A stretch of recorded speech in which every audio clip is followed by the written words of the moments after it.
السلام علیکم ناظرین، ہیلتھ اینڈ کیئر چینل کی طرف سے آج ہم جس ٹاپک پہ آپ کے ساتھ بات کریں گے وہ یورک ایسڈ ہے۔ ناظرین، یورک ایسڈ ایک ایسی بیماری ہے جو اچھے بھلے چلتے پھرتے انسان کو دردوں میں مبتلا کر کے بٹھا دیتی ہے، ناکارہ بنا دیتی ہے۔ تو ناظرین، اس سے پہلے جلدی سے میرے چینل کو سبسکرائب کر کے بیل آئیکن کو پریس کر دیں تاکہ آپ کو میری ہر نئی آنے والی ویڈیو کا نوٹیفیکیشن ملتا رہے اور آپ اس سے فائدہ اٹھاتے رہیں۔ چلیے ناظرین، اب اپنے ٹاپک کی طرف چلتے ہیں۔ ناظرین، جب جسم میں یورک ایسڈ کی زیادتی ہوتی ہے تو چھوٹے بڑے جوڑ درد ہونا شروع ہو جاتے ہیں۔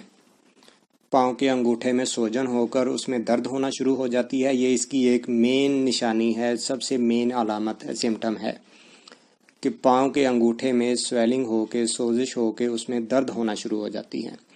پیشاب کم آتا ہے، گردوں پہ بوجھ اور بھاری پن محسوس ہونا شروع ہو جاتا ہے کیونکہ گردے یورک ایسڈ کے کرسٹلز کو فلٹر نہیں کر پاتے، جس کی وجہ سے یہ خون میں شامل ہو کر جوڑوں میں جمنا شروع ہو جاتا ہے اور جوڑ سخت ہونا شروع ہو جاتے ہیں۔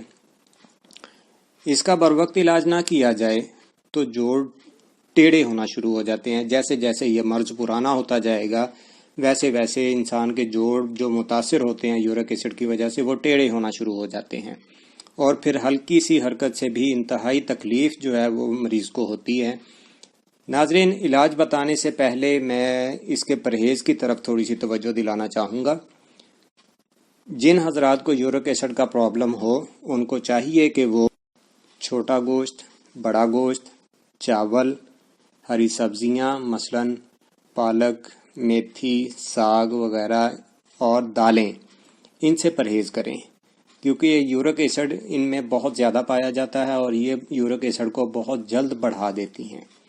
مچھلی کھا سکتے ہیں لیکن وہ بھی کوشش کریں کہ زیادہ نہ استعمال کریں۔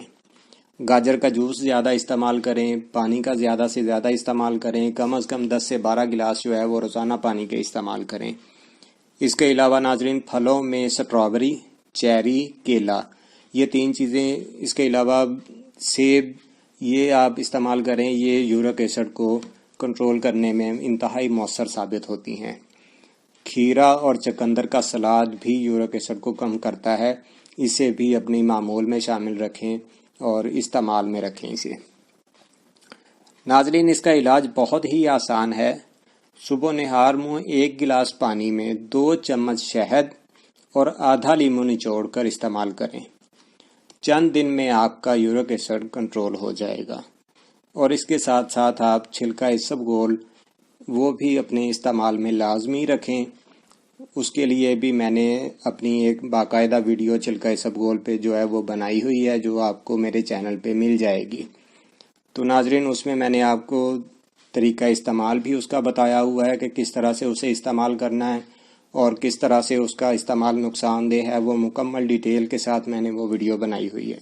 آپ وہ ویڈیو بھی لازمی دیکھیے گا کیونکہ اس میں بھی آپ کو چھلکا اسبگول کے ذریعے آپ کا یورک ایسڈ کنٹرول کرنے میں انتہائی مددگار ثابت ہوگا۔ تو ناظرین، یہ تھی میری آج کی ویڈیو۔ اگر میری ویڈیو آپ کو پسند آئی ہو تو اسے لائک شیئر ضرور کیجیے گا، اور کسی بات کی سمجھ نہ آئی ہو تو آپ کومنٹس باکس میں مجھ سے پوچھ سکتے ہیں۔ اپنی اگلی ویڈیو تک کے لیے مجھے اجازت دیں۔ انشاءاللہ نئی ویڈیو کے ساتھ پھر آپ کی خدمت میں حاضر ہوں گا۔ تب تک کے لیے اللہ حافظ۔